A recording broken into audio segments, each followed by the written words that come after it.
درود بر شما. من فرشاد امیرخانی از دفتر حقوق مهاجرتی رد ایگل سرشده در ایالات متحده آمریکا در چند دقیقه پیش رو همراه شما خواهم بود.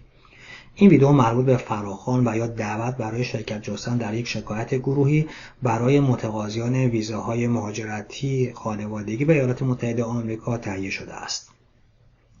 این دادخواست فرصتی برای خانواده‌ها و متقاضیانی است که به غیرقانونی بودن فرمان ممنوعیت سفر آقای ترامپ که در تاریخ 4 ژوئن 2025 صادر و از تاریخ 9 ژوئن 2025 اجرایی شد اعتراض نمایند. ما این شکایت را در یکی از دادگاه‌های فدرال ایالات متحده آمریکا پس از تکمیل مراحل ثبت نام و مراحل اداری و جزئیات آن ثبت خواهیم کرد.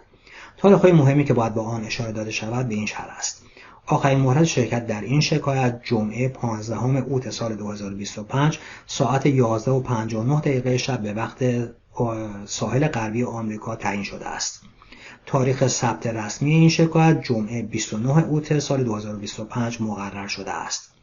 برای شرکت در این دادخواست متقاضیان اصلی ویزاهای خانوادگی باید جزو گروه‌های ویزاهای F خانوادگی یعنی F1، F2A، F2B، F3 و F4 باشند.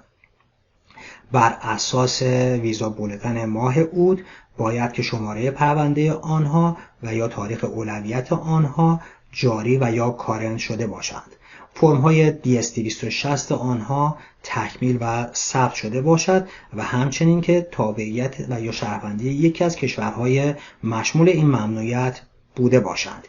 کشورهای مشمول این ممنوعیت عبارتند از افغانستان، برمه یا میانمار، بروندی، چاد، جمهوری کنگو، کوبا، گینه استوایی، اریتره، هایتی، ایران، لاوس، لیبی، سومالی، سودان، سیرالئون، توگو، ترکمنستان، ونزوئلا و یمن می باشند.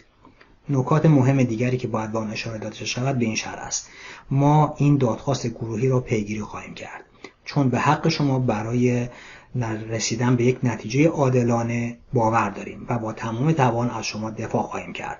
اما شفافیت برای ما حائز اهمیت است. با وجود تعهد و امیدواریمان ما نمیتوانیم موفقیت را تضمین نماییم، به دلیل اینکه دادخواهی همیشه با عدم قطعیت همراه است و تصمیمات دادگاه مستقل و کنترل از کنترل خارج. از همه شرکت کنندگان می‌خواهیم با امید اما با انتظارات واقع بینانه از آنچه اقدامات قانونی می‌توانند و نمی‌توانند انجام دهند وارد این مرحله و فرآیند شوند.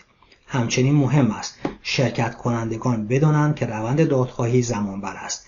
انتظار نتیجه مثبت در چند ماه اولیه غیر واقع بینانه است.